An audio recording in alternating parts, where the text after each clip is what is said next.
Boa noite a todos, sejam muito bem-vindos a mais uma PEC. Hoje, o serviço responsável é o grupo de coloproctologia da Santa Casa. O tema vai ser carcinomatose peritoneal. E quem vai apresentar o caso clínico é a doutora Jordânia Jordão, residente do segundo ano de coloproctologia. E quem vai ser o apresentador vai ser o doutor Matheus Meyer, que é preceptor do serviço de coloproctologia da Santa Casa de Belo Horizonte, coordenador da coloproctologia Unidade Betim Contagem da Rede Mater Dei de Saúde, titular da Sociedade Brasileira de Coloproctologia e da Sobracil, e que fez um curso de imersão em carcinomatose peritoneal no Hospital de Lyon-Sud, na França. Vai ser muito bom, acho que vai ser muito rica a nossa discussão. Jordânia, a palavra é sua, se você quiser compartilhar sua tela.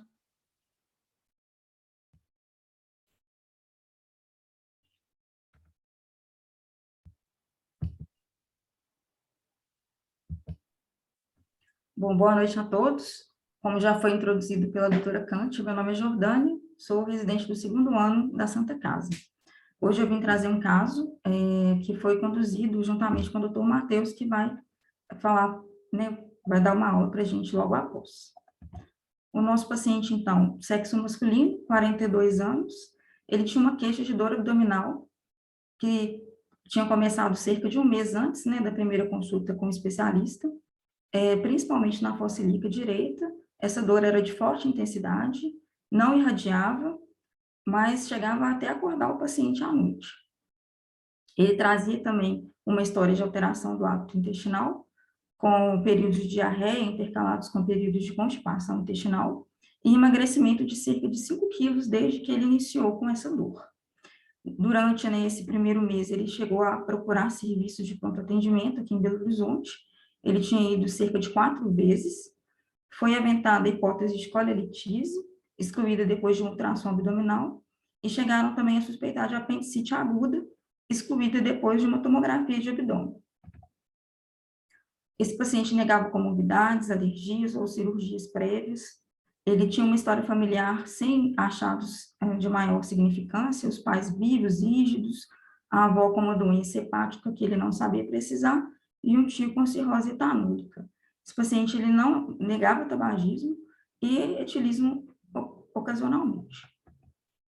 A tomografia de abdômen que ele realizou numa dessas idas a pronto atendimento falava de um engurgitamento, né, dos vasos do mesentério, espessamento dos vasos do mesentério, espessamento de segmentos, né, de alças de delgado cólon, com realce pelo meio do contraste e aumento do número de linfonodos. Todos esses achados, eles foram sugestivos de uma doença inflamatória intestinal, mas o radiologista ele falou que não podia descartar um espessamento, né, uma neoplasia, por conta de um espessamento mais acentuado na topografia da válvula ileocecal. Diante desses achados, né, dessa tomografia, esse paciente, então, ele foi encaminhado para um serviço de gastroenterologia ambulatorialmente. Então, no dia 31 de janeiro, no finzinho, né, do mês, ele chegou lá no serviço de gastro da Santa Casa. Considerando essa história, o exame físico e os exames de imagem que esse paciente trouxe, o pessoal da gastro suspeitou, a princípio de uma doença inflamatória mesmo, solicitou uma revisão laboratorial completa, com calprotectina fecal e uma colonoscopia, e agendou um retorno precoce. Porém, esse paciente retornou apenas em março, no começo de março, cerca de um mês após a primeira consulta. Ele relatou que ele teve uma internação nesse período no Hospital Risoleta, por conta de uma dor abdominal que estava refratária às medicações orais.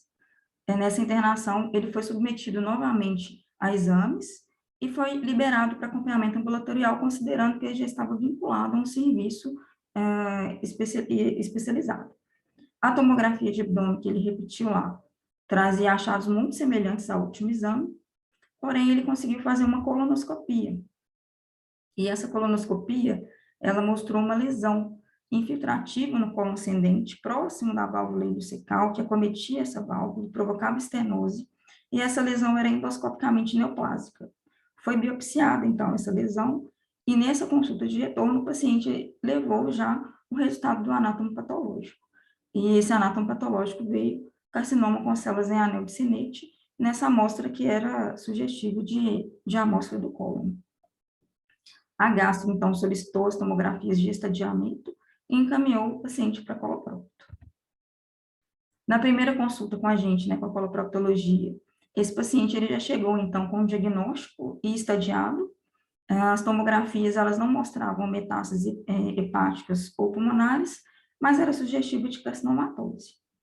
Foi proposto, então, uma laparotomia exploradora, o paciente foi orientado e foi solicitado o risco cirúrgico. No fim de março, então, esse paciente foi submetido a uma laparotomia exploradora, foi encontrado uma moderada quantidade de líquido livre, amarelo citrino, diversas lesões nodulares endurecidas em todo o peritônio parietal, acometendo as alças de Delgado e cólon, acometendo o meso e acometendo o aumento. Algumas dessas lesões, elas provocavam estenose, né? Então, elas eram semi-obstrutivas. Diante de um acometimento tão extenso, então, foi optado por não realizar a colectomia direita, né? E esse paciente foi encaminhado à oncologia depois que ele recuperou dessa laparotomia. Na oncologia, esse paciente foi submetido a uma quimioterapia longa. Ela foi iniciada em março de 2020 e foi até maio de 2021. Assim, os exames de imagem, durante todo esse período, eles mostraram a estabilidade das lesões, mas o paciente estava apresentando uma piora importante dos sintomas abdominais, piora da dor, principalmente após alimentar, empachamento, náuseas e vômitos. Ele foi submetido a uma nova tomografia no fim desse período de quimioterapia, e essa tomografia mantinha os achados de todas as outras tomografias que ele tinha realizado. Diante disso, então, a gente resolveu abordar esse paciente de novo, não com a intenção curativa, mas para aliviar os sintomas que ele estava apresentando, para tentar dar uma qualidade de vida para ele. Eu trouxe aqui rapidinho a última tomografia que esse paciente realizou, só para ilustrar esses achados, né? Um pouco de líquido livre na cavidade e esse espessamento de vários segmentos de Delgado e cólon, com realce pelo meio do contraste. Dá para ver aumento de linfonodos no mesentério, espessamento de gordura na topografia do mesogastro, né, que seria o aumento acometido, e um acometimento bem difuso mesmo.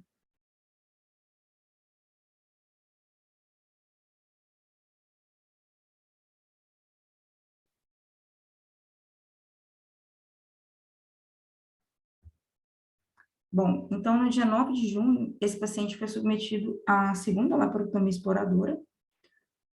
Como a gente pode ver nas imagens, houve uma redução do tamanho das lesões, mas a extensão do acometimento continuava muito grande, acometendo o meso, retraindo o meso, dificultando até a exposição das alças, um acometimento parietal importante também nas alças do delgado, do colo, do aumento. Então, a gente, assim, para tentar melhorar os sintomas mesmo, a gente optou por fazer 2 anastomoses nos pontos, né, de maior obstrução que esse paciente tinha, que era o tumor na válvula ileocecal. Então, a gente fez uma anastomose enterocolônica, do íleon transverso, e o ponto de maior obstrução no delgado, a gente fez uma enteroanastomose. Esse paciente apresentou uma boa evolução, recebeu alta, retornou no nosso ambulatório cerca de 1 semana depois da alta. Esse paciente relatou uma melhora significativa da dor abdominal, ele já estava conseguindo se alimentar bem, melhorou o empachamento e melhorou os vômitos. Então, retornamos, né, fizemos um relatório para retornar esse paciente para a quimioterapia, para avaliação de uma quimioterapia paliativa. Esse foi o caso, então, que a gente trouxe hoje para a gente discutir. Obrigada.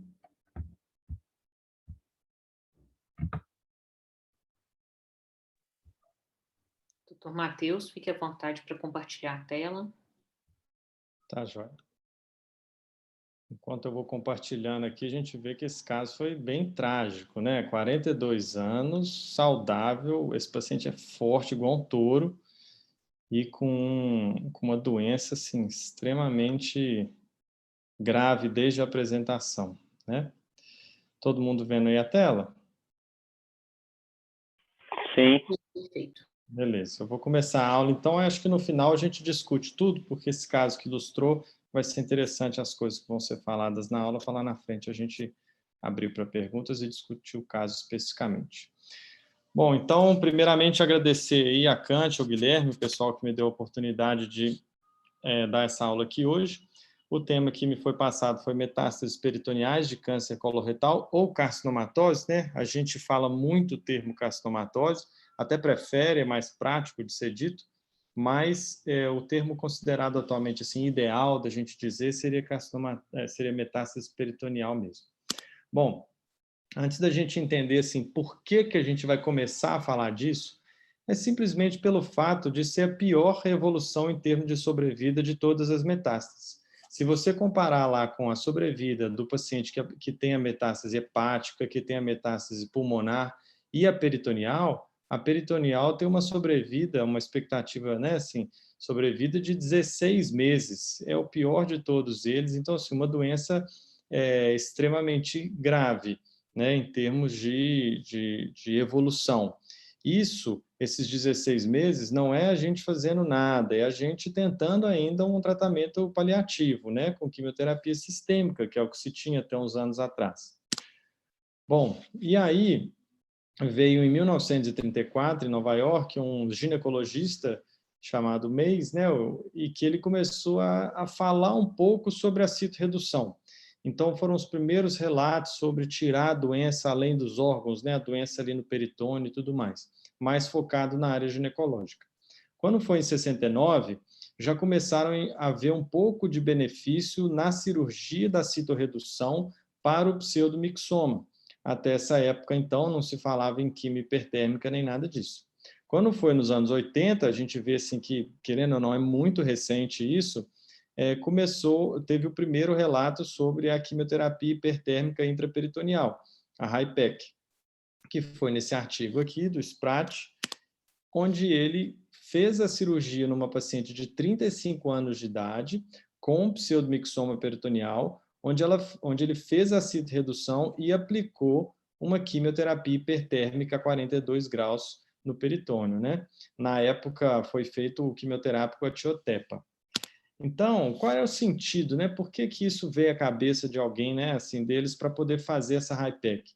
Seria uma maneira da gente conseguir dar altas doses de quimioterapia no local, ou seja, no peritônio, na célula doente, sem precisar de uma dose alta sistêmica.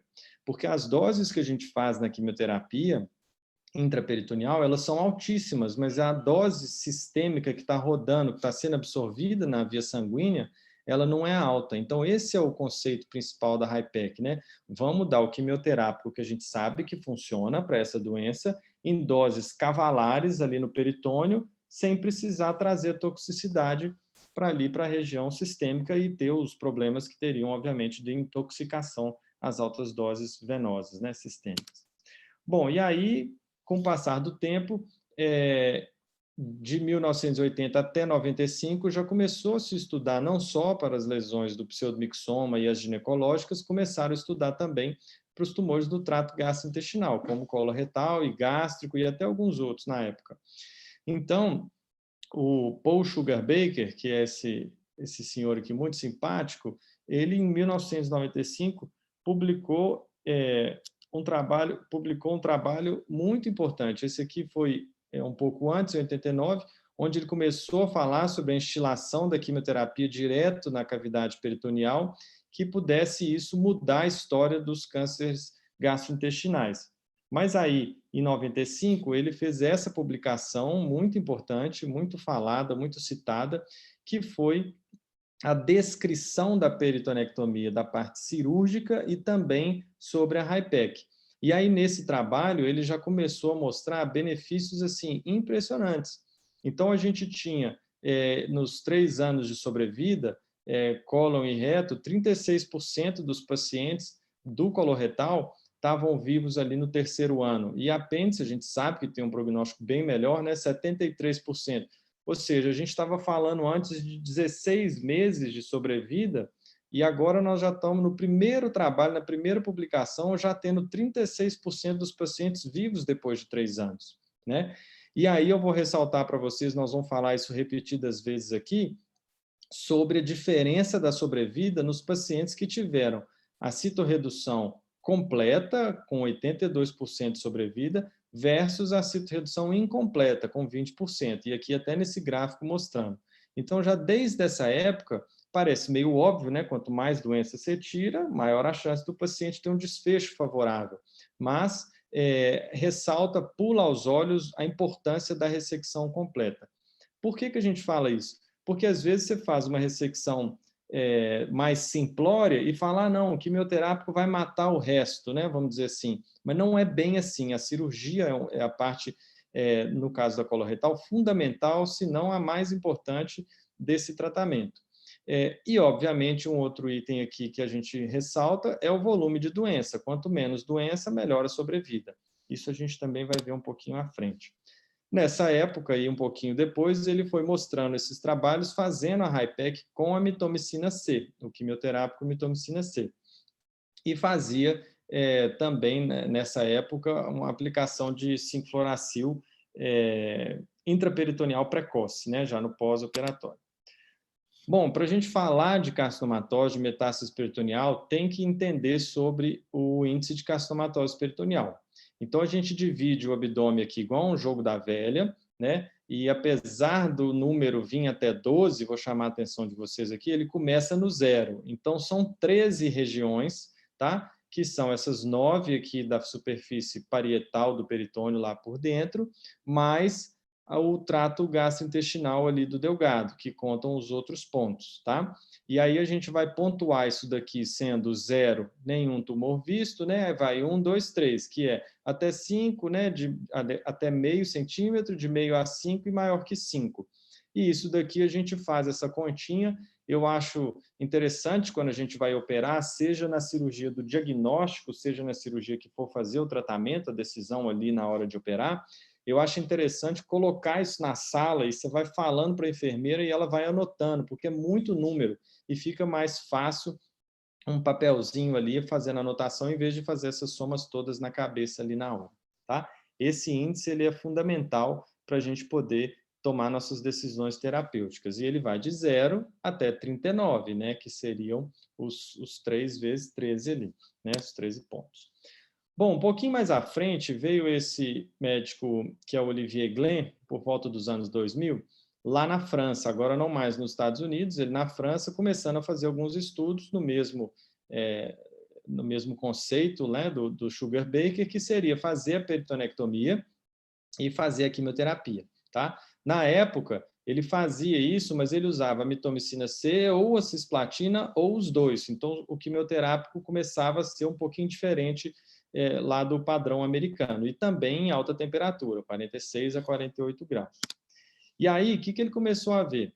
Já uma melhora expressiva, com 2 anos de sobrevida, de sobrevida global, né, de 79% dos pacientes, onde foi feita a ressecção macroscópica.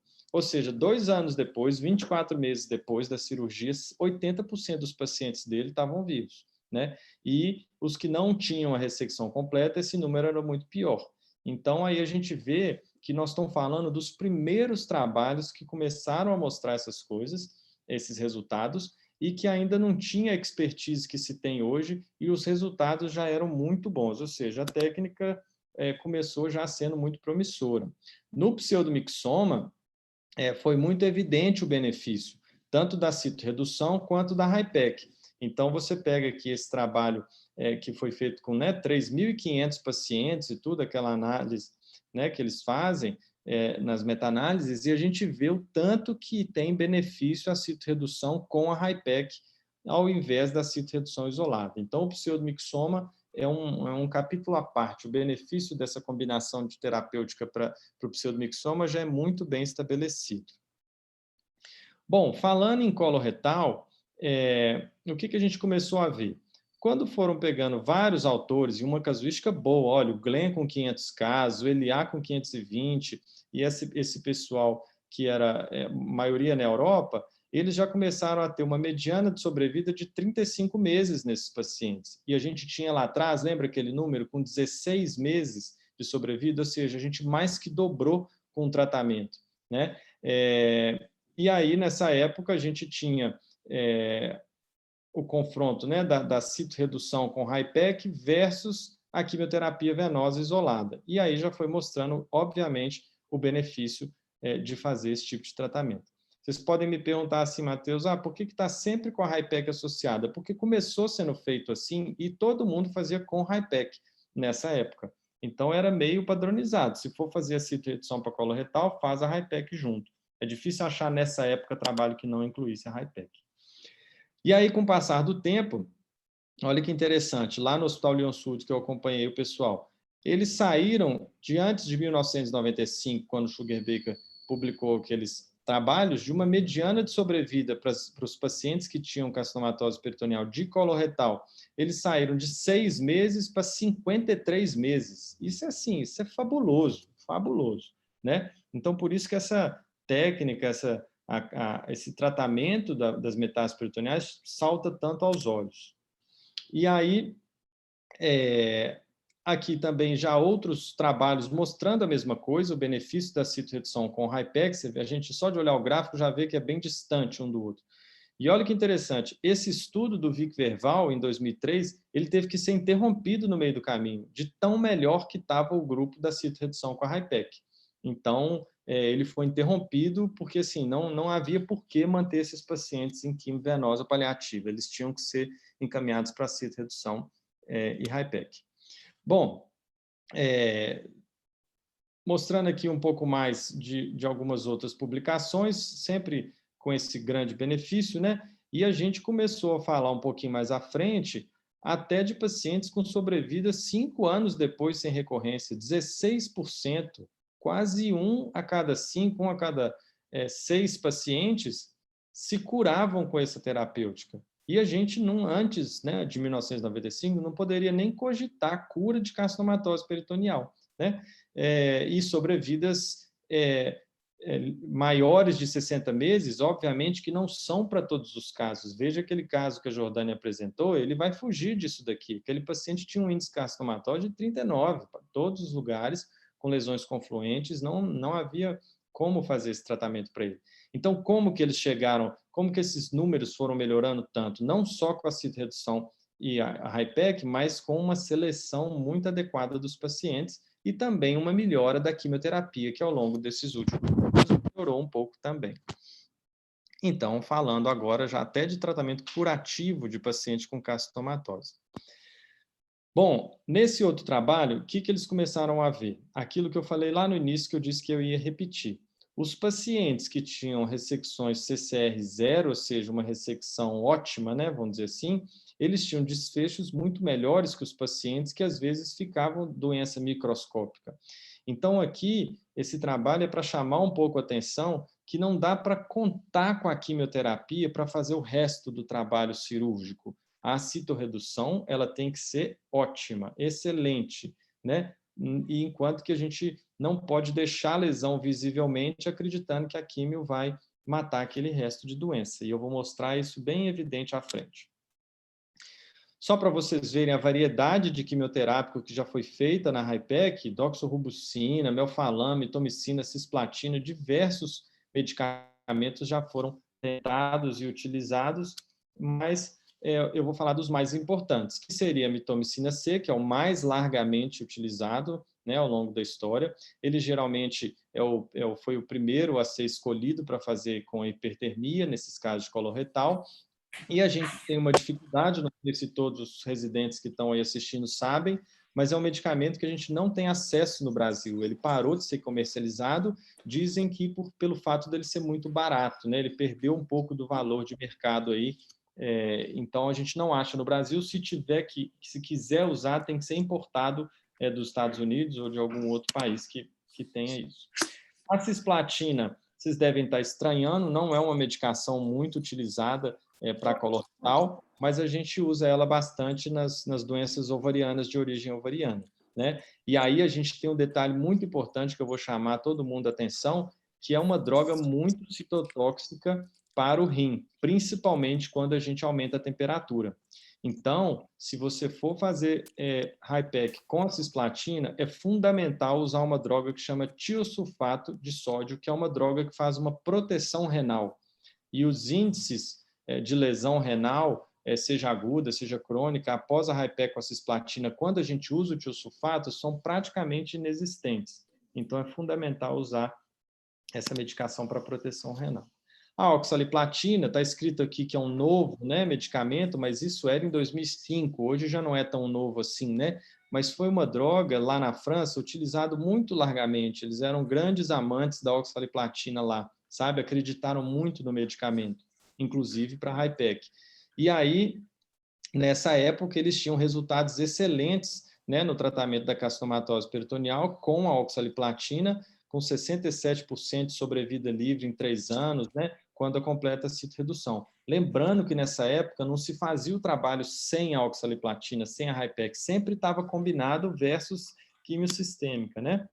Então, aqui só umas fotos para a gente mostrar que lá em Lyon, eles tinham uma certa dificuldade em fazer a HIPEC, porque as máquinas de HIPEC eram meio adaptadas, da CCV e tudo. Eles acabaram criando, essa senhora aqui, que é uma anestesista, ela criou a máquina junto com os engenheiros e lá eles têm a própria máquina de HIPEC. E eles fazem fechada, passam os drenos de entrada, saída, medidores de pressão e temperatura e fazem ao final da cirurgia. Recentemente, a gente teve uma reunião com o Glenn, ele participou de uma reunião da sociedade que foi gerida aí pelo pessoal da oncologia clínica, super disponível e tirou muitas dúvidas, foi muito interessante. E aí o que acontece? Lá na França, o Glenn e o resto dos outros colegas, né, chefiado pelo Glenn o trabalho, mas outros colegas dele, fizeram um trabalho onde eles confrontaram fazer simplesmente a cirurgia para coloretal, para citorredução, ou a cirurgia com HIPEC. Na época que eles estavam recrutando esses pacientes para fazer esse trabalho, eu até estava lá e foi curioso que na época, assim, numa conversa informal, ele falou com a gente, eu e outros colegas que estavam lá, falou assim, lá na frente nós vamos acabar mostrando que não precisa de fazer HIPEC, a cirurgia é a parte mais importante, mas ali a gente nem levou aquilo em consideração. E veio o banho de água fria, porque realmente esse trabalho que foi publicado na plenária da ASCO uns 2, 3 anos atrás e recentemente saiu no papel, né, na publicação de artigo, ele fez uma randomização dos pacientes que fizeram a citorredução completa entre fazer a HIPEC ou não fazer a HIPEC. E, na época, eles faziam com oxaliplatina. Tá? E aí, o que eles viram nesse trabalho? Que a sobrevida livre de doença e a sobrevida global era a mesma nos dois grupos. Ou seja, você podia simplesmente operar o paciente ou operar e fazer a HIPEC, que você teria o mesmo resultado lá na frente. Com um detalhe muito importante, as complicações do grupo da HIPEC foram maiores. Então, esse trabalho foi assim, foi muito impactante o resultado, porque todo mundo parou e falou, opa, nós estamos fazendo a coisa errada, então, a gente então só tem que fazer a cirurgia, né? Ou usar outro quimioterápico, porque com a oxaliplatina, além de não mudar nada, ainda piora o resultado, né? Por conta das complicações, principalmente sangramento. E aí, analisando friamente o trabalho, os números, claro que isso daqui não era o endpoint do trabalho, então a gente não pode fazer essa inferência, mas aquele PCI, o índice de carcinomatose peritoneal, entre 11 e 15, ele tinha uma certa tendência a ser favorável ao HIPEC. Mas isso é só uma observação, a gente não pode pegar isso como verdade, tá?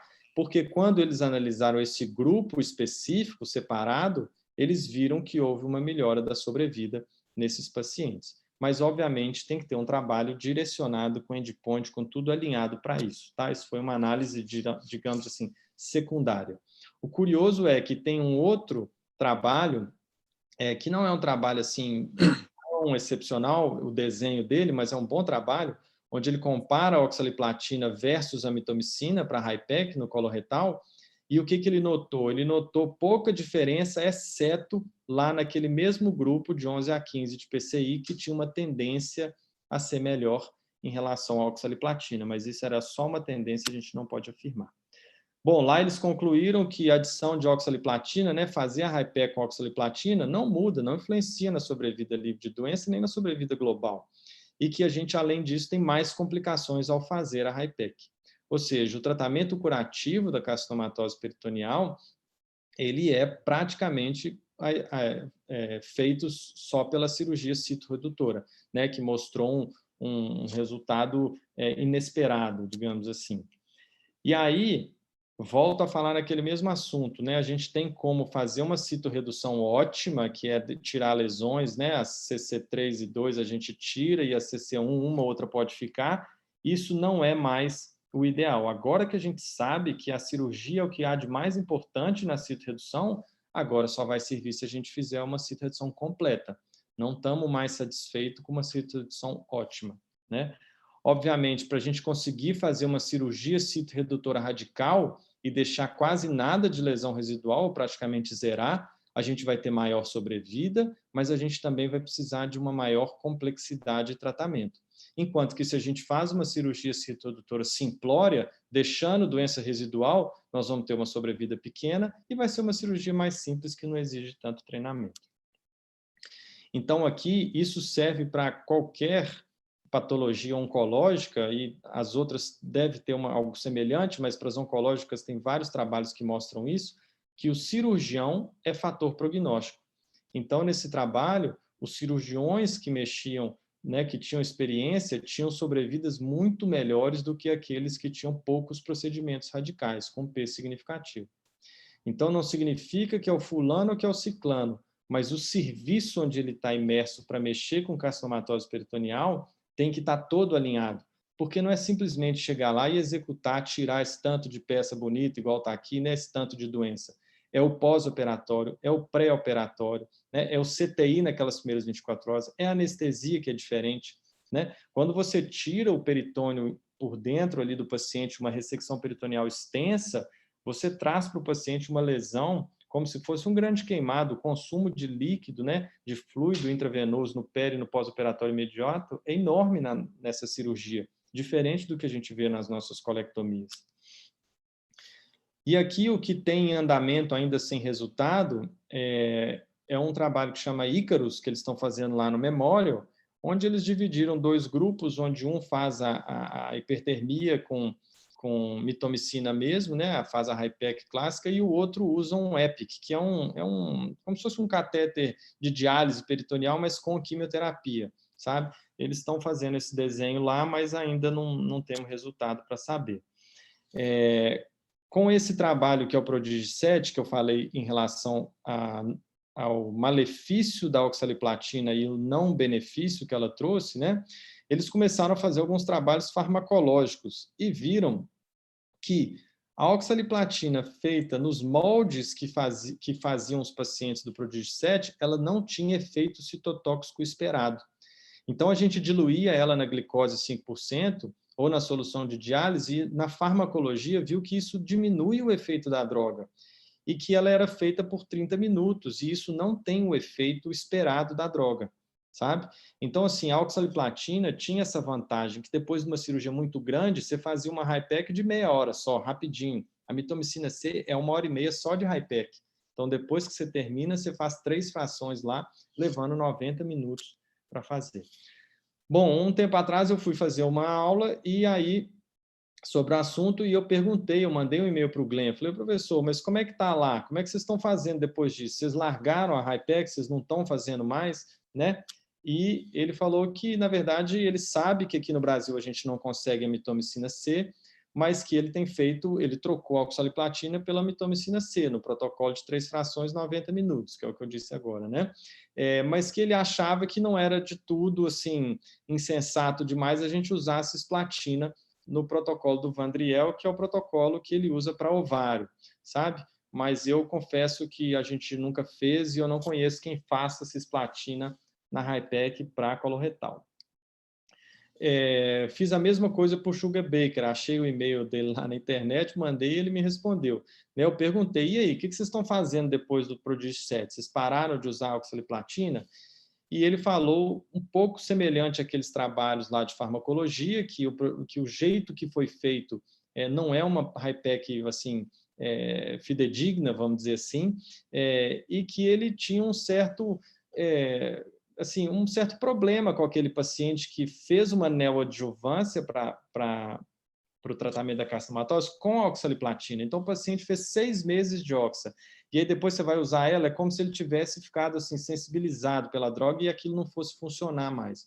Então, ele usava a oxaliplatina quando o paciente não fez aquilo de neoadjuvância, né? E ele usa a mitomicina com 5-fluoracil nos pacientes que fizeram uso do FOLFOX. Ele acha que a HIPEC deve continuar, né? Os dois são muito enfáticos, eles continuam fazendo. Assim, são os criadores da técnica, eu também tenho minha dúvida se eles abandonariam isso só por um trabalho, apesar que o trabalho teve um peso muito grande. Mas eu acho que eles estão procurando outras maneiras de fazer a HIPEC, porque acreditam no benefício, já que é visto em outras doenças, como a gente falou antes. Então, resumindo um pouquinho, vale a pena fazer uma HIPEC, né? 30 minutos de oxaliplatina a gente já sabe que não é o adequado. A apoptose não é atingida com esses 30 minutos, mas ela é muito boa após 2 horas. Então, será que a gente deveria baixar um pouco a dose e fazer uma HIPEC com oxa um pouco mais tempo? A gente ainda não sabe isso. A solução de glicose, como eu falei, né, não é mais aconselhada, não só pela hiperglicemia, que a gente controlava com insulina, mas também hiponatremia e esse questionamento do efeito oncogênico em relação a diluir no glicosado, né? E, obviamente, aumentar a complicação cirúrgica em paciente, isso a gente já sabe, está diretamente ligado à piora do prognóstico oncológico. Se esse paciente sangra, é reoperado e vai demorando demais ali no pós-operatório, a gente sabe que ele tem um desfecho oncológico pior, né? Então, será que ainda há algum espaço para a HIPEC no tratamento da doença peritoneal de origem coloretal? Não no momento. A gente ainda não tem uma evidência forte que respalde o uso. A mitomicina C pode ser uma opção, lembrando da nossa dificuldade aqui no Brasil para conseguir. O papel da cirurgia CC0 é fundamental, né? Os PCIs de 11 a 15 pode vir a ter um benefício nos próximos estudos. Centros de referência são mandatórios e a gente poderia, talvez, fazer HIPEC em protocolo de pesquisa ou em caso selecionado. Lembrando que eu estou falando de coloretal, porque a gente no pseudomixoma e no ovário a gente tem os benefícios, tá? Como tudo que está em desenvolvimento muito recente, são necessários mais estudos para a gente ter uma melhor padronização, não só da maneira de fazer, como nas doses, né? É muito variável a literatura. Queria agradecer a todos e estou à disposição para discussão. Parabéns, Matheus, parabéns, Jordânia, brilharam, excelente dentro do tempo e foram excelentes as apresentações. Então, agora eu vou passar a palavra para cada coordenador da residência, para cada um pontuar o que achar importante, e depois a gente abre para o debate. Que todos fiquem à vontade para fazer as perguntas através do bate-papo, ou se quiser abrir o microfone, fiquem à vontade também, podem fazer a pergunta diretamente, tá? A ideia é um papo bem informal. Então, primeiramente, vou passar a palavra para a doutora Magda Profeta, que é a coordenadora da residência de coloproctologia do Hospital das Clínicas da UFMG. Magda. Estou aqui. Boa noite para todo mundo, né? Eu queria agradecer a oportunidade de fala e também parabenizar tanto o Matheus quanto a Jordânia. Eu acho que foram excelente o caso, porque eu acho que o caso que a Jordânia mostrou mostra exatamente o que é a carcinomatose peritoneal. É triste, é duro de ver, o paciente sofre demais e muitas vezes você não tem muito o que fazer para esse paciente, né? No caso específico da aula de Matheus, eu acho que ele foi bastante assertivo em tudo que ele disse. A gente teve um acompanhamento aqui no nosso grupo, né? Como ele disse, tem que ter centros especializados. No nosso grupo, Rodrigo, Bernardo Hanan e Renato são os que mais mexem com carcinomatose peritoneal. E começando pelo Rodrigo, porque ele ficou com o Sugar Baker durante alguns meses, logo lá nos primórdios, tem uns 10 ou mais anos que ele foi para lá. E a gente sabe que a curva de aprendizado é extremamente longa, é uma curva de aprendizado longa. Se não me engano, Renato depois pode comentar alguma coisa, ele tá na aula. É mais ou menos, se não me engano, 100 casos, né? Mais de 10 anos. O Rodrigo fala hoje em dia que agora ele sente que o tempo dele está melhor e tudo mais, ou seja, não é para qualquer um, não, e realmente é um desafio, é um grande desafio. E mais desafio, porque a gente sabe também que a carcinomatose não é tão fácil assim de ser diagnosticada com os exames comuns, né? Os nossos exames nem sempre são tão bons. Eu lembro muito bem quando eu participei de algumas peritonectomias, é lógico, lá no HC mesmo, junto com o Rodrigo, em pacientes meus também. Mas o que acontece? Eu lembro que a gente usava mitomicina, era usada a mitomicina tranquilamente, aí logo que parou, que a gente não conseguiu mais a mitomicina, foi para usar a oxaliplatina, e a gente via claramente como que a oxaliplatina, os resultados eram piores no sentido de complicações que esses pacientes tinham. Então, eu acho assim, que muito interessante tudo que o Matheus falou, ele falou absolutamente tudo que eu acredito em, e, mais uma vez, eu quero parabenizá-lo por essa aula e a Jordânia pelo caso que apresentou, apesar de muito triste. Doutor Emerson, coordenador da residência de coloproctologia do Hospital das Clínicas da Universidade Federal do Triângulo, a palavra é do senhor. Boa noite a todos. Em primeiro lugar, gostaria de parabenizar a qualidade da aula, muito boa, e eu gostaria de fazer alguns questionamentos para ajudar o grupo que está assistindo. O caso em questão que foi apresentado, o paciente tinha um tumor de colo direito e, pelo que eu entendi, o tumor não foi retirado e fez opção para um segundo tempo. Vale a pena, em câncer de intestino, a gente deixar aquele tumor, fazer o tratamento da carcinomatose peritoneal e, no segundo tempo, retirar esse tumor depois? Aqui, sempre que possível, nós tiramos o tumor. E, se a anastomose for de risco, deixamos de uma colostomia. Então, esse é um questionamento que eu tenho. E o segundo questionamento que eu gostaria também de colocar no grupo, se o paciente tiver metástase hepática, metástase pulmonar, vale a pena investir na peritonectomia? Então, essas duas coisas que eu gostaria de colocar para que o Dr. Matheus nos falasse. Tá, joia, doutor Emerson. É o seguinte, a sua primeira pergunta, respondendo de uma maneira simples e rápida, se um paciente tem um câncer coloretal e carcinomatose diagnosticada ali naquele momento, o ideal não seria ressecar aquele tumor naquele momento, sabe? Esse paciente se beneficia de fazer uma quimioterapia neoadjuvante para peritonectomia. E lá na frente, ele vai receber a ressecção do tumor e do peritônio acometido, das vísceras acometidas, posteriormente. Esse seria o ideal, tá? Mas o que acontece? Você ouviu lá que a gente abriu o paciente, a gente passou um vídeo, viu que tinha carcinomatose, e a gente abriu e a gente foi ali insistir um pouco em ver se tirava. Mas por quê? Porque o nosso paciente tinha sintomas obstrutivos. Então, eu concordo com o senhor que a gente resseca na presença de carcinomatose se esse paciente tem sintomas obstrutivos ou sangramento. Então, muitas vezes, você tem um tumor muito sangrante que não adianta você, às vezes, não ressecar, porque esse paciente não vai nem conseguir fazer a quimioterapia neoadjuvante. Mas essa decisão, ela não é tão simples assim, sabe? Então, o mais indicado seria isso. Se for possível, não ressecar naquele momento, porque se você tem uma complicação cirúrgica, você atrasa a quimioterapia desse paciente e isso piora o desfecho lá na frente. Obviamente, se esse paciente tiver sintomas obstrutivos, você pode ou ressecar e pôr um estoma, né, protetor, ou simplesmente colocar o estoma protetor, ou você, se tiver sangramento, você vai ser um pouco obrigado a ressecar aquilo dali por conta do sangramento daquele paciente. E aí, ou perfuração também, você vai ter que fazer a ressecção e proteger ou não, deixar de ostomia ou não, para depois fazer a quimioterapia, para depois fazer a peritonectomia. Eu não sei se eu deixei muito claro lá na aula, porque a gente focou muito no ato em si, da high-tech, mas a gente sempre faz uma quimio neoadjuvante antes de ir para a peritonectomia, tá?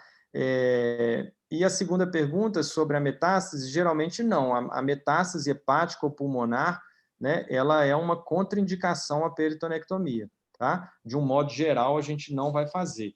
Mas, obviamente, às vezes você discute caso a caso, porque você pega, às vezes, pacientes de 30 anos que têm uma única metástase, pouca carcinomatose, então, discutindo em reunião multidisciplinar com oncologia, com o pessoal da cirurgia hepática, eu vi lá em Lyon eles abrindo algumas exceções e fazendo uma metastasectomia ali, mas isso é a exceção da exceção. Geralmente é uma contraindicação. Muito bom, muito obrigado.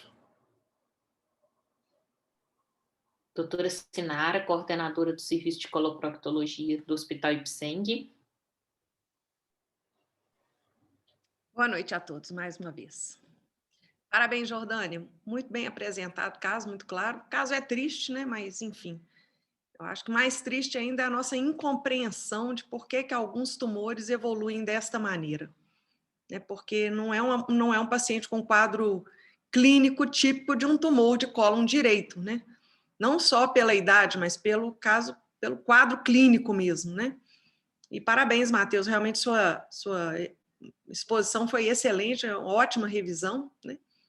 Eu acredito que eu não tenha muito a acrescentar. Ao longo da minha vida profissional, né, mais de 30 anos, eu tive 3 pacientes que fizeram carcinomatose peritoneal.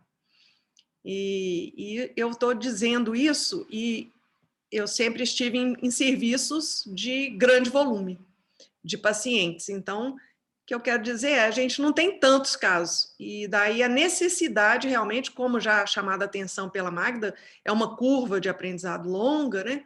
A necessidade de se centralizar.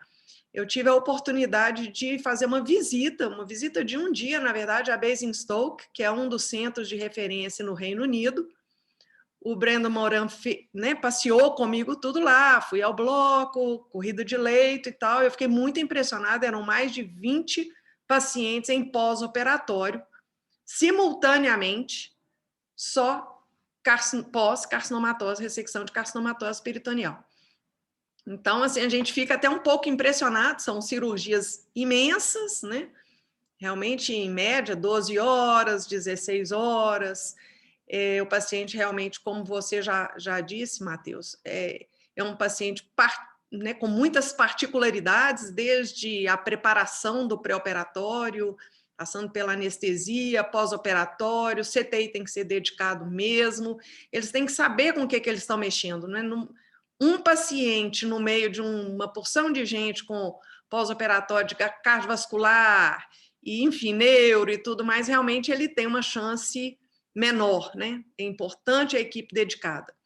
Uma coisa que a gente acaba, às vezes, não falando muito e que eu acho importantíssimo é a qualidade de vida desses pacientes.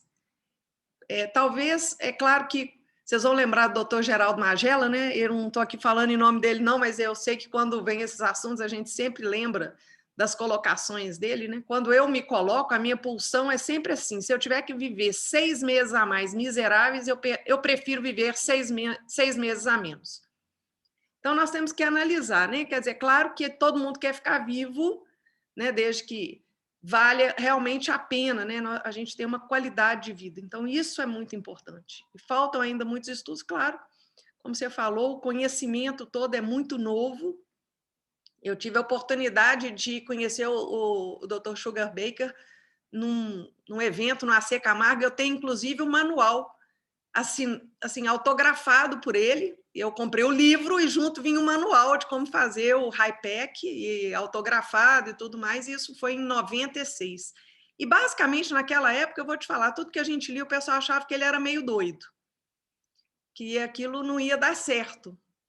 E aí ele foi, aos poucos, mostrando que realmente os resultados eram bons, que é claro que assim, tinha um índice de mortalidade, de morbidade enorme, mas aos poucos a coisa foi melhorando. Então, acho que o aprendizado ele é contínuo, é importante, muito importante a gente entender por que os pacientes evoluem dessa maneira. Tomara que chegue o dia de não ter que realmente tratar isso cirurgicamente, porque a minha tendência é pensar que é pouco produtivo mecanicamente tratar uma doença sistêmica dessa maneira, cuja etiologia certamente é celular. Então, a minha tendência é pensar que a evolução talvez seja mais no sentido de compreender e tratar isso com drogas alvo, né? Mas isso aí é um assunto que é só uma especulação, digamos assim, um assunto para frente, né? Parabéns mais uma vez. Dr. Paulo Rocha, coordenador do Serviço de Residentes de Coloproctologia do Hospital Felício Roxo. Boa noite a todos. Queria parabenizar o Matheus pela aula. A história do HiPEC, no nosso grupo, vem através do Fábio Lopes, que passou um tempo com o Sugar Baker, né? E lá aprendeu a HiPEC, isso já são mais de, creio que, 15 anos. E desde então, o nosso serviço tornou um serviço em que faz, né, a HiPEC e com volume bem razoável. As colocações da Magda e da Sinara foram muito pertinentes. A gente percebe no nosso serviço que é importante, primeiramente, a pessoa ter um treinamento, né, uma curva de aprendizado extensa, em loco, né, aprender com as pessoas que fazem realmente. Nós hoje temos uma anestesia especializada, um CTI com pessoal treinado. Então, assim, é muito importante você ter uma nutrologia que sabe tratar esse paciente, um anestesista que sabe anestesiar esse paciente. Durante a anestesia, durante a quimioterapia, tem várias questões que devem ser abordadas. A questão de diurese, o paciente tem que urinar mais de 1 ml por quilo-hora, uso de manitol, enfim, uso de bicarbonato, tem uma série de questões anestésicas que são fundamentais, né, para esse paciente. Então, é importante que a gente tenha toda uma integração de equipe, né, afinado nesses pacientes. Eu acho que assim, o mais importante para os residentes aqui hoje é eles saberem exatamente quando indicar a HiPEC, né? No serviço, os dois principais tumores que a gente indica é o pseudomixoma e o mesotelioma. Para esses dois tumores, não tem dúvida, a melhor forma de tratamento é a HiPEC, é o padrão ouro. Então, pseudomixoma e mesotelioma são os dois tumores que está já consagrado na literatura. O câncer coloretal nós realizávamos até antes do PRODIGE, depois do PRODIGE foi meio que um banho de água fria, então a gente passou a não realizar, porém, em alguns casos realizamos a citoredução e a gente tem uma imagem, assim, que não é nenhum dado estatístico, que parece que os pacientes evoluem pior quando é feito somente a citoredução e não o HiPEC. Mas, enfim, a gente realmente foi meio que um banho de água fria em relação ao câncer coloretal. E outra coisa que eu acho que é muito importante para os residentes é a questão do pseudomixoma, por exemplo, aqueles pacientes que chegam no pronto-socorro, chegam com apendicite, por exemplo, né? Vai operar, e aí depois que faz aí quando opera, viu que tinha um pouquinho de uma canjiquinha ali em volta, um muco ali em volta, parecendo uma apendicite supurada. No anátomo vem uma mucocele, né? Enfim, ali um adenocarcinoma de apêndice, uma mucocele mesmo. E aí, muitas vezes, né? Às vezes, num serviço de urgência, o paciente se perde e opta por só acompanhar esse paciente, porque era um mucozinho ali em volta. E daí, há uns 2, 3 meses, eu tive um caso esse ano, inclusive, daí uns 2, 3 meses, um cara de 30 e poucos anos estava com uma carcinomatose peritoneal. Eu submeti ele à HiPEC, ele hoje já tem mais ou menos uns 9 meses, ele está excelente, fiz uma tomografia recente sem nenhuma lesão, então foi uma cirurgia difícil, fizemos a HiPEC com quimioterapia hipertérmica e o paciente agora está ótimo, mas ele poderia ter ficado sem essa, se ele tivesse sido encaminhado para um serviço de referência, e muitas vezes teria que ser feito basicamente uma colectomia direita e uma quimioterapia hipertérmica sem ter que fazer uma citoredução ampla, né? Agora, uma informação para o Matheus e para os demais colegas em relação à mitomicina. Eu tenho uma paciente que eu tinha feito 2 HiPEC nela, uma menina nova, e ela durou a primeira HiPEC uns 2 anos, ela recidivou, depois fiz uma segunda, com mais ou menos 1 ano, ela recidivou, e eu estava fazendo com oxaliplatina. Era um pseudomixoma. E aí eu falei, olha, eu preciso mudar, eu quero fazer uma... Aí ela recidivou, né? Eu falei, não, eu quero fazer eu preciso mudar essa quimioterapia, eu quero fazer com a mitomicina. E aí eu fui atrás de colegas de um grupo que nós temos de HiPEC em São Paulo e ao redor do Brasil, e aí eu descobri o local, um laboratório que manipula a mitomicina aqui no Brasil, e nós já estamos usando mitomicina C lá no Felício Roxo para os casos quando a gente entende que seja indicado. Usei mitomicina nessa paciente e ela já tem aí mais ou menos 1 ano sem doença, e assim, tô bem animado com essa informação, porque enfim, ela já tinha usado oxaliplatina por 2 vezes e agora com a mitomicina ela está sem recidiva já tem um tempo, né? Então, outra informação importante, eu acho, para os residentes aí, é que a HiPEC, ela não tem, assim, muitas vezes, não, você pode fazer no máximo X vezes, né? Eu já estou com uma paciente, já fez 3 HiPECs, você fala assim, nossa, mas 3 HiPECs, né, assim, será que isso tem algum benefício?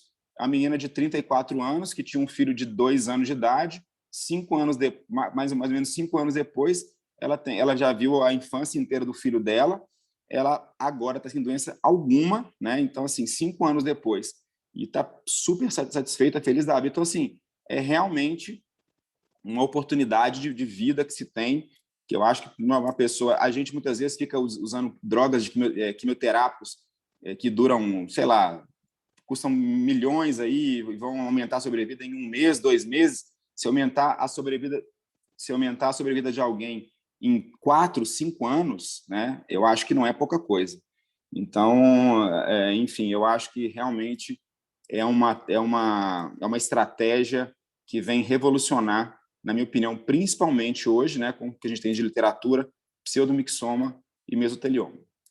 Então, assim, é só para passar um pouco da nossa experiência aí em relação à HiPEC, do nosso grupo. É uma cirurgia que a gente gosta muito, que a gente acredita muito e que a gente executa muito lá no serviço, e temos tido resultados excelentes. Essa história que a Magda falou aí, de que o Rodrigo comenta que, né, que tem melhorado o tempo cirúrgico, a evolução dos dentes, isso é impressionante. Um serviço onde faz muito, onde a gente vai pegando experiência, as cirurgias são realmente mais rápidas, a recuperação do paciente é muito melhor. Então, assim, experiência na HiPEC também, na minha opinião, é fundamental. É isso. Obrigada, doutor Paulo. Doutor Carlos Amorim, coordenador da residência do Hospital Samuel Libani de Pouso Alegre. A palavra é do senhor.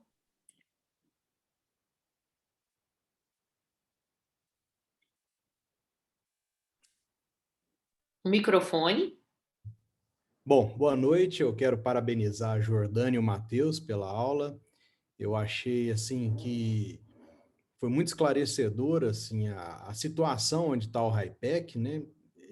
Quais as drogas têm sido usadas aqui em Pouso Alegre especificamente, a gente não tem experiência com HiPEC, mas eventualmente a gente encontra casos muito desafiadores. Esse mês mesmo nós tivemos dois pacientes com menos de 40 anos de idade, com carcinomatose, mas também num cenário de um tumor muito avançado localmente, e de fato é angustiante. E saber que o HiPEC, ele eventualmente, assim, está em estudo, né? Mesmo demandando mais padronização, ele tá, é uma luz no fim do túnel, né? Para a gente poder indicar como um tratamento aí para os pacientes, né? Enfim, não tem muito para acrescentar, mas agradeço demais essa revisão que foi feita, e os colegas também, o Paulo, a Sinara, a doutora Magda, que pontuaram também em cima dessa aula, tá? Muito obrigado. Boa noite, parabéns. Antes de eu passar a palavra para o doutor Guilherme, que é o anfitrião da FEC, Matheus, que você... Eu, na minha opinião, assim, falando de carcinomatose de tumor de colo, né? Que, teoricamente, atualmente a gente não tem a indicação da quimioterapia hipertérmica. O que você considera como um índice de carcinomatose adequado para uma ressecção? Eu penso que o grande impedidor é o intestino delgado. Quando começa a ter muita lesão ali, você pensa que você vai fazer muita anastomose, aí você agrega muita morbidade para a cirurgia, né? Eu acho que isso acaba sendo o grande limitador. O que normalmente você usa na sua prática? Ô, Cântia, a gente tem alguns detalhezinhos que são importantes. Um deles até foi mostrado numa, se eu não me engano, foi tese do Renato, eu acho, ou do Hanan, que quando a doença originalmente vem do reto, o prognóstico é pior, sabe?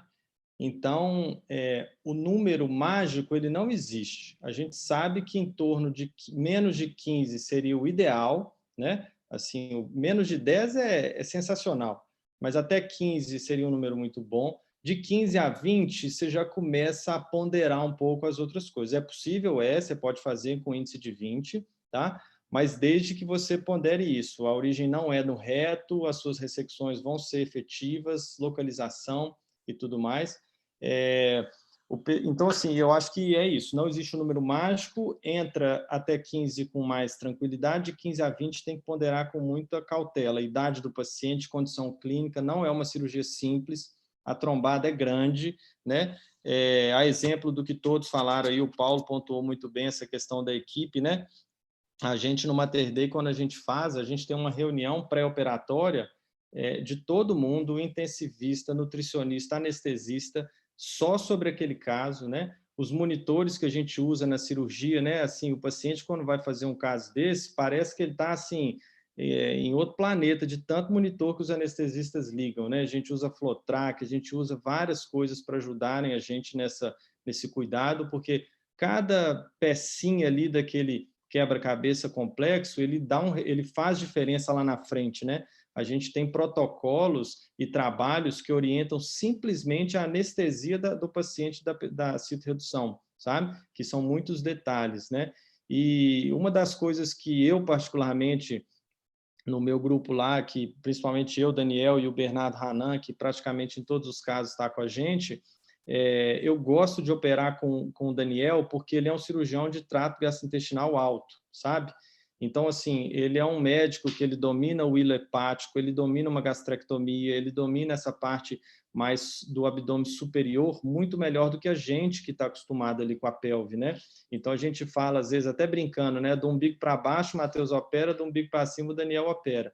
Então, eu acho que essa combinação de equipes ajuda muito nessa expertise de cada um fazer o que faz ali todo dia.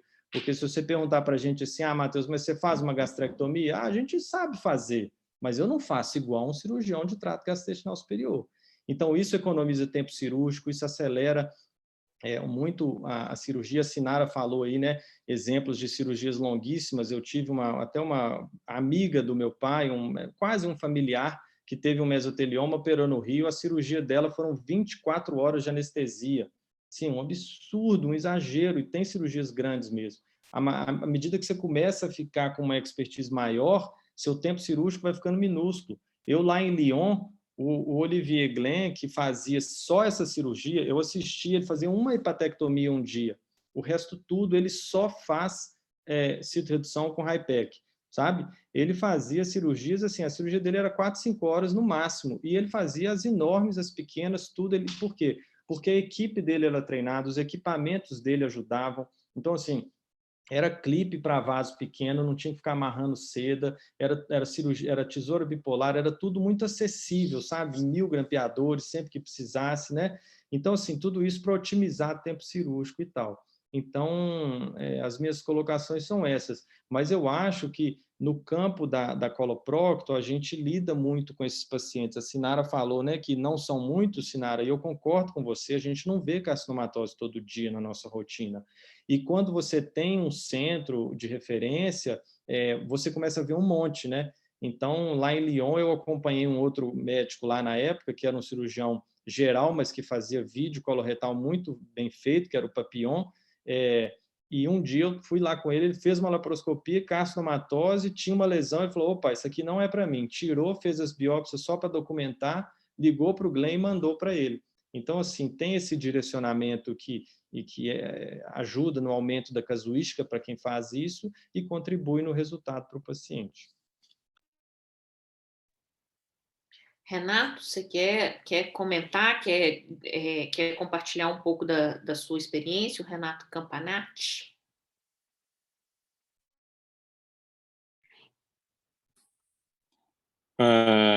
Tudo bem, gente? Boa noite. Primeiramente, parabéns para a Jordânia, parabéns para o Matheus. A aula foi excelente mesmo, como já é de comum, né, Matheus? Agora, eu acho que as ponderações foram excelentes. Assim, todo mundo que já teve experiência de acompanhar um caso de peritonectomia sabe que o pós-operatório ele é um pós-operatório difícil, né? Não só pelas complicações relacionadas à HIPEC, mas por conta do tamanho da cirurgia, igual o Matheus colocou. Uma outra situação que eu acho que é muito interessante também, você deve comentar um pouquinho, Matheus, é do acompanhamento daquele paciente com alto risco de carcinomatose. Então, aquele doente que ele foi operado, uma carcinomatose muitas vezes localizada, que foi vista na ressecção de um tumor primário, ou um paciente dito de alto risco, tumores perfurados, tumores mucinosos. A gente sabe que tem alguma evidência a respeito a mais antiga sobre second look, hoje em dia já com outro trabalho já negativo. Como é que você faz o acompanhamento desse paciente e em que situações você acaba sendo um pouco mais agressivo para indicar? E a segunda coisa, eu gostei muito da pergunta do Dr. Emerson, e eu colocasse uma pequena colocação, não só a respeito da metástase peritoneal, mas também da metástase hepática. O doente metastático coloretal, a gente tem que primeiramente avaliar a doença metastática. Assim que ele tem uma metástase, assim que ele tem uma doença fora do intestino, o que ganha maior importância é a doença extraintestinal. A doença do cólon, ela só deve ser tratada nos casos sintomáticos. E a gente não tem que desistir desse paciente metastático, tanto hepático, tanto pulmonar, quanto peritoneal. Então, cada vez mais a gente ampliando os critérios de ressecção e condições de tratamento, né? Então, eu achei o caso muito ilustrativo. Mas queria que você falasse a respeito desses pacientes de alto risco, Matheus, que eu acho que é uma dúvida muito grande que a gente tem, né? Renato, não existe, igual você falou aí, na literatura não existe um padrão, sabe? A gente não tem assim um desenho ideal de condução desses pacientes. Primeiro porque a gente tem uma grande dificuldade com os exames de imagem. A gente sabe que PET, TC, ressonância, as lesões de carcinomatose, principalmente as pequenas, elas não são vistas. Tanto é que todo mundo aqui já foi surpreendido numa cirurgia que chegou para operar um caso eletivo, uma lesão localizada, e descobriu na laparoscopia. Então, não é fácil de acompanhar com imagem, sabe? Mas eu vou fazer mais tomografias seriadas, eu vou dosar o CEA, nada disso vai te ajudar muito, né? A carcinomatose não é um grande elevador de CEA, como é o fígado, como é o pulmão, né? E também na imagem tem essa dificuldade. Então, assim, eu já vi trabalhos que eu confesso que não tem validade para ser feito, vou só citar como exemplo, de HIPEC meio que profilática nesse perfil de paciente. O paciente foi operado na urgência, perfurado, né, um alto risco, dependendo do estadiamento dele ali, ele depois você programar uma HIPEC para aquele paciente, porque HIPEC também, gente, não dá para simplesmente falar assim, traz aí para mim o quimioterápico que eu vou fazer nesse caso. É todo um circo, a gente fala brincando, né, que tem que preparar um circo para fazer um caso assim. Então, seria num segundo tempo programar uma HIPEC, a gente já viu sobre isso, nunca fiz, não assisti fazer lá em Lyon, e realmente são casos muito difíceis. Sobre second look ou não, que você disse, também não existe um padrão e a gente não faz de rotina, esse caso é muito alto risco, daqui a 6 meses vamos fazer uma laparoscopia. A gente não faz, mas é um paciente que a gente fica assim, com aquela pulguinha atrás da orelha, ou seja, qualquer sinal de qualquer coisa, a gente vai mais rápido para uma laparoscopia do que iria em outro caso, sabe? Mas não existe um desenho, pudera a gente ter um exame mais adequado para isso. O Rodrigo ele fala uma coisa do Sugar Baker, que o Sugar Baker ele falava sempre sobre deixar um estoma no paciente de alto risco, de fazer o Hartmann. Ele fala assim, um tumor de aspecto mucinoso, deixa um Hartmann, você vai voltar nessa vaga. Que é claro que é uma coisa que ninguém vai fazer. Vou tem falar um trabalho do Elie. Residentes, né? Que os residentes eu falo brincando, né? Não, põe mostomia só para garantir. Eu falei, então eu vou pôr uma no paciente, uma em você. Aí a hora que a gente for fechar o paciente, eu fecho a sua. Tem um trabalho que confunde muito, um trabalho do Elias sobre second look, né? Que inclusive gerou o Profiloship, que saiu na mesma aspa do Prodigy, né? que é negativo, né? É uma dúvida que eu tenho, que eu acho que você também, a gente já conversou disso outras vezes, sobre esse doente. Esse é um doente que a gente sempre, a consulta de retorno desse paciente é sempre uma consulta que a gente fica pensando, será que eu volto na cavidade de um paciente T4, de um paciente mucinoso, aquele paciente que ele foi ressecado com aquela pequena canjiquinha, igual o Paulo falou, aquele PCI, que às vezes vai ser um PCI super baixo, 5, 6, 7. Esse doente ele tem um altíssimo risco de voltar, e você quer voltar justamente quando a doença ainda é ressecada, né? Mas, de novo, parabéns pela aula. Valeu. Só a última consideração, falando aí da ASCO, para pseudomixoma tá vindo uma droga nova, né, que parece que quebra um pouco. Eu vi algumas palestras, tiveram algumas palestras, ainda estudos fase 1, que vai quebrar, que a função dela é quebrar aquela barreira mucinosa do pseudomixoma para melhorar a aderência. Vocês viram? Eu não guardei o nome, eu vi uns 2 ou 3 estudos, mas não guardei o nome. Depois vou procurar para postar no grupo. Ô, Cântia, só uma coisinha, já que você falou de pseudomixoma, é um recado para os residentes que a maioria começa a trabalhar no plantão e fazem muitas apendicites.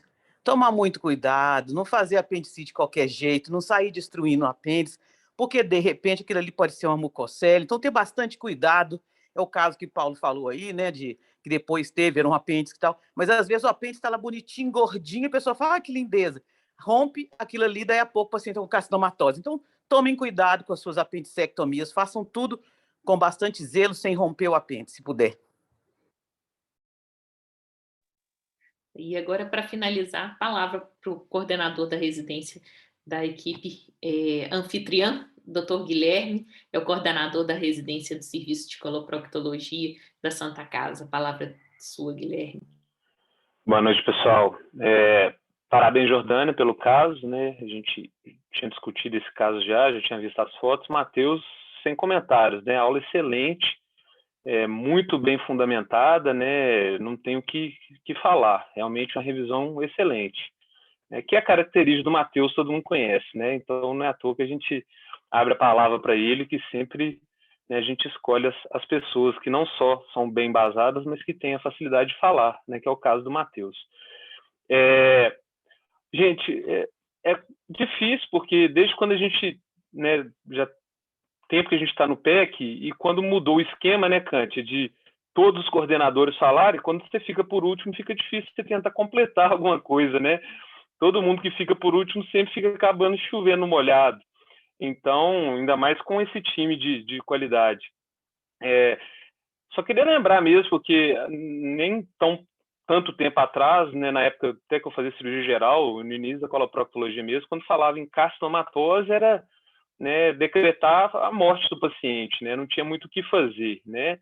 Falar, não, paciente com carcinomatose, pode fechar, vão mandar para ONC, é isso aí, não vão fazer mais nada. E tanto o Matheus falou que hoje eles recomendam usar mais o termo, né, de metástase peritoneal, até para tirar aquele estigma, né, da palavra carcinomatose, mas graças a Deus a gente tem, né, muito recurso. Você vê a história que o Paulo contou dessa mãe, né, e depois que a gente tem filho pequeno, a gente fica pensando muito em filho também, né? Você vê ela ter essa questão de acompanhar o crescimento do filho dela, isso não tem preço, né? Eu concordo com a Sinara quando ela fala, nós vamos aumentar a sobrevida, mas a que custo? 6 meses numa cama definhando? Mas aí, nesse caso, 5 anos, 6 anos acompanhando o crescimento do filho, isso não tem dinheiro no mundo que pague, né?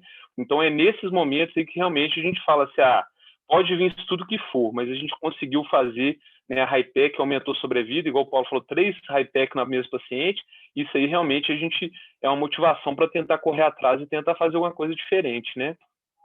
A Magda, nos 90 minutos do segundo tempo, ela tirou a palavra da minha boca, que eu falei, não, eu vou falar da apendicite, que é uma coisa diferente, mas ela nem isso ela me deu oportunidade, né, porque eu já vi acontecer, né, você tira, não, fiz um apêndice gordinho, então tinha uma geleia lá, né, às vezes o residente que faz muito, né, e aí depois de alguns meses o paciente todo tomado, né, então realmente tem que ter muito cuidado.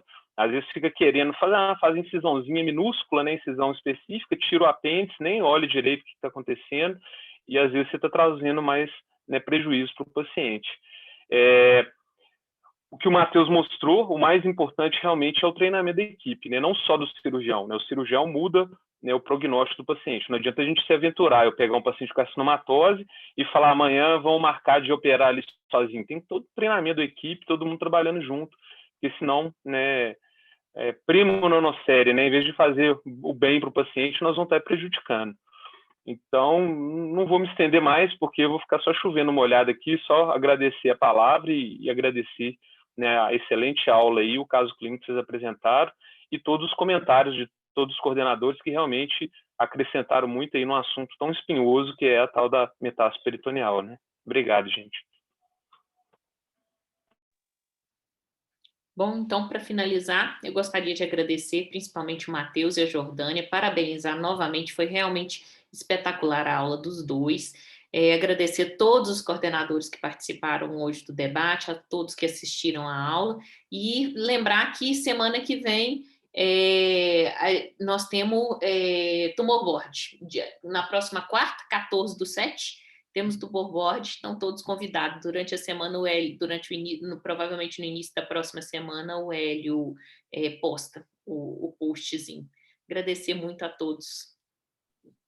Obrigado, viu, Cante? Obrigado mesmo. Parabenizar a Jordânia também, viu, que ela preparou direitinho o caso.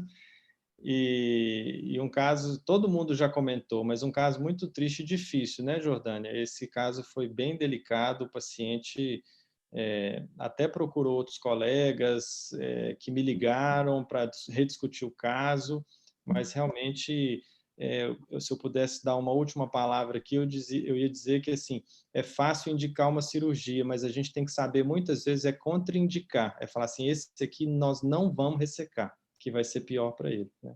Então é isso. Boa noite a todos. Boa noite. Boa noite, pessoal. Obrigado. Valeu. Obrigada.